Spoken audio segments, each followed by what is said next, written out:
Hello, welcome back to the channel. And yeah, I know I've been a little bit, I wouldn't say distant, but yeah, I've not been posting much these days.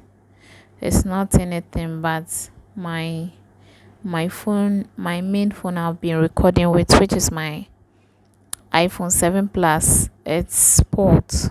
It's totally sport. It cannot even switch on again. The battery, the motherboard, everything is sport. So I'm not able to record that much and put out a lot of content as I would have loved to. And because the phone right now I have is my spare Samsung Galaxy A14, which I'm using for my shooting, editing, and everything, putting it out.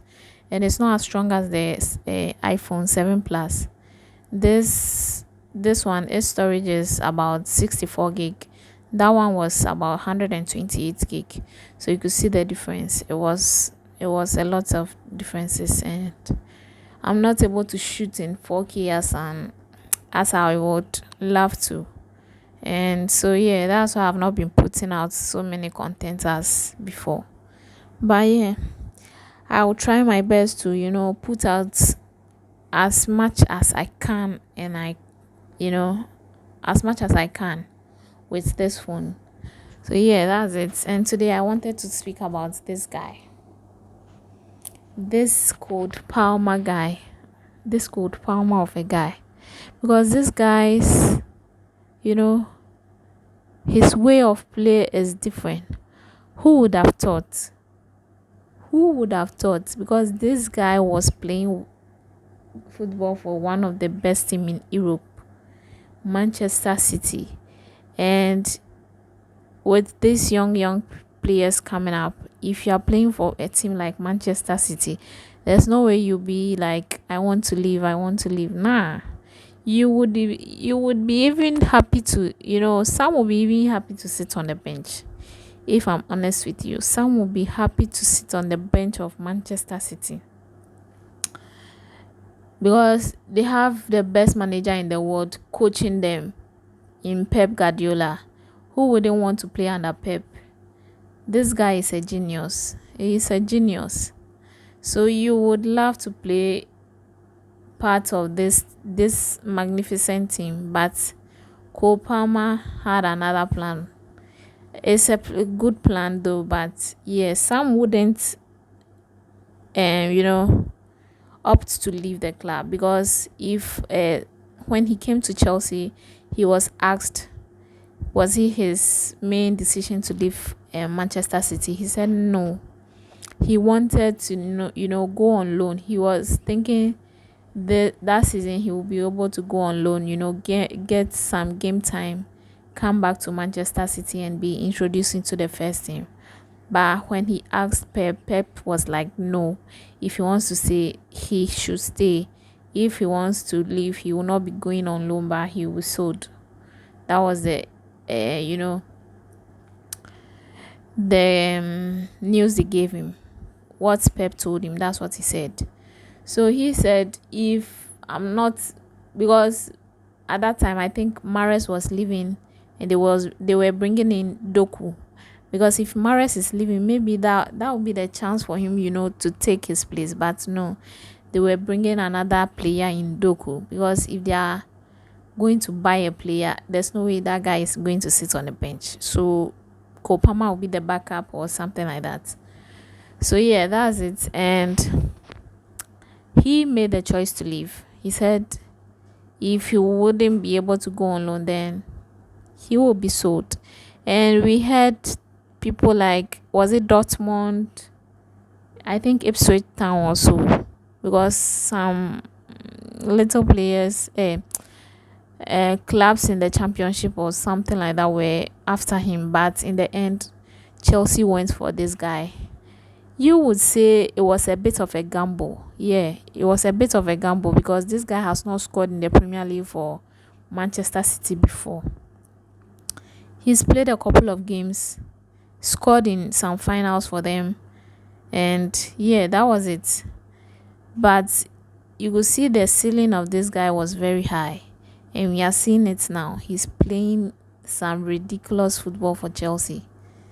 He did it last season when he came, scored so many goals, was behind Erling Haaland, in the race for the golden boot. This guy is not even a striker. He's an attacking midfielder.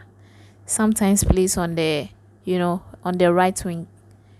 And he is in the race for the golden boot behind Erling Haaland. So you could see what was about. Some would say he's a penalty merchant. But you have to score that penalty for it to be a goal. Some can't. Not everybody can score penalties like that. 10 in 10. Nah, it's not possible. Not everybody will be able to score that 10 in 10 penalties. It takes a good player, a very focused one, and a very confident man to play that kind of ball this guy is playing. So if you say he's a penalty merchant, it takes a lot of courage to be able to play that kind of penalties for, a club you are new at, new people, new players, new fans. You don't know what they are expecting, the pressure and everything. But this guy took it upon himself to, play these penalties and take it upon himself to, take Chelsea to the top. And he was our very, our best player last season. He got it. He had the award for Chelsea player last season. And yeah, I think it's very deserved. Very deserved. Very, very deserved. So you could see this guy, he did all this for us last season. They were saying what. And look at what he did versus Brighton. The first goal, Sanchez and Brighton, they are, brothers. So he has to give them goals and everything whenever we are playing each other. This guy was playing a howler of a game for us. But if not for Palmer, we would have lost that game. Because Sanchez was just gifting goals. Because all the goals they scored, those 2 goals were mistakes. It was mistakes. You could see the first goal. Jackson was supposed to shoot that ball, but he squared it to Palmer. Palmer got the goal. The second goal was a penalty. Whether I like it or not, go and argue with the FA. It was a penalty. They gave it to Palmer. He scored it. The third goal, that goal, I don't know what to say about that goal again. That goal, when he had the ball, personally, I thought he could score. I was thinking he could score that goal, but I wasn't that sure that he would score it. But, it's Palmer, so he just scored it. Top corner. He didn't miss an inch. Top corner. Just that top corner there. He gauged it, and the keeper was not even able to get a tip of that ball. So, yeah. And the fourth goal before the first half, Sancho squared it to him and he placed it. I don't know how he scored that goal, but it was a goal. This guy is unstoppable. And if you are able to, I hope there's no injuries to this guy. I hope he doesn't get injured in this season and we are able to rest him for some games. Maybe the cup games, and he's not part of the Conference League, and I'm very happy for that. Some other players will get their game time there. Some players like Cassidy, Chukwuemeka, and Nkunku. I hope he gets a lot of game time because this guy is very good. So yeah, that's it. And looking forward to the next match, which is Thursday versus Genk was what. Then we move to Nottingham Forest in the Premier League. I hope we are able to continue this winning streak, so that build up our confidence before we go for an away game again, because these 2 games are all at home.